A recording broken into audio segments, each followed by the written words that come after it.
akan membawakan berita aktual dan terpercaya. Senin 24 Februari 2025, Kejaksaan Agung menahan sebanyak 7 tersangka kasus dugaan korupsi tata kelola minyak mentah dan produk kilang yang melibatkan sebuah holding PT Pertamina, kontraktor, dan kontrak kerjasama. Periode 2018 hingga 2023, kasus dugaan korupsi ini diperkirakan merugikan negara hingga 193,7 triliun rupiah. Lantas, bagaimana awal mula kasus dugaan korupsi tersebut terbuat? Kasus ini berawal dari Peraturan Menteri ISDM Nomor 42 Tahun 2018 yang mewajibkan PT Pertamina untuk mengutamakan pasokan minyak bumi dari dalam negeri. Namun dalam proses penyelidikan, Kejagung menemukan bahwa tersangka RS, SDS, dan AP yang merupakan petinggi di ajang perusahaan PT Pertamina melakukan pengkondisian dalam rapat optimalisasi hilirin. Pengkondisian yang dilakukan para tersangka itu membuat pemenuhan minyak mentah maupun produk kilang dilakukan dengan cara impor. Bahwa pada periode 2018 sampai dengan periode 2023, pemenuhan minyak mentah dalam negeri seharusnya wajib mengutamakan pasokan minyak bumi dari dalam negeri.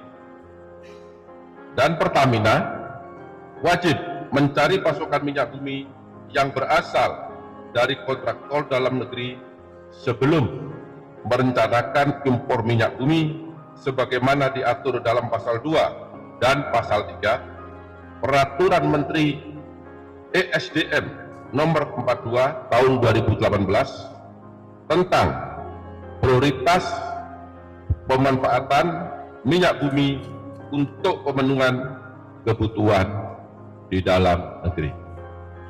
Namun berdasarkan fakta penyidikan yang didapat, tersangka RS, SDS, dan AP melakukan pengondisian dalam rapat optimalisasi hilir atau OH yang dijadikan dasar untuk menurunkan produksi kilang sehingga produksi minyak bumi dalam negeri tidak terserap seluruhnya.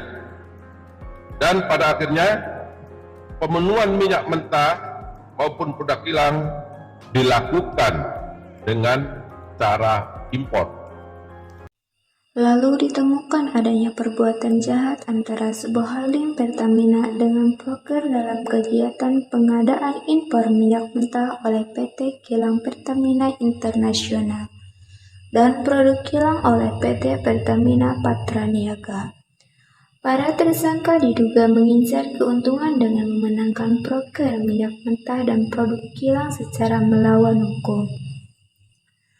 Menindaklanjuti temuan tersebut, penyelidik Kejagung memeriksa sejumlah saksi dan ahli hingga akhirnya menetapkan beberapa tersangka. Total ada sebanyak 7 tersangka yang sudah ditetapkan dalam kasus dugaan korupsi tata kelola minyak mentah dan produk kilang periode 2018 hingga 2023. Para tersangka itu pun memiliki peran masing-masing dalam kasus ini. Iva Siahaan atau RS yang merupakan Direktur Utama PT Pertamina Praniaga bersama SDS dan AP melakukan pengkondisian dalam rapat optimalisasi hilirin. Rapat itulah yang dijadikan dasar untuk menurunkan produksi kilang. Ketiganya juga mendapatkan broker minyak mentah dan produk kilang secara melawan hukum. Kemudian DF pejabat PT Pertamina International Shipping melakukan markup kontrak kiriman pada saat impor minyak mentah dan produk kilang melalui tempatnya bekerja. Akibatnya negara harus membayar fee sebesar 13 hingga 15% yang menguntungkan tersangka MKAN. Sementara tersangka DW bersama Irjen melakukan komunikasi dengan tersangka AB untuk bisa memperoleh harga tinggi saat syarat terpenuhi.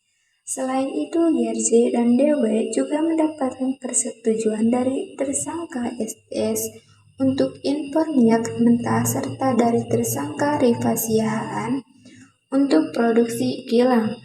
Terkait kasus korupsi ini, PT Pertamina menyatakan menghormati langkah Kejaksaan Agung dalam menjalankan proses hukum.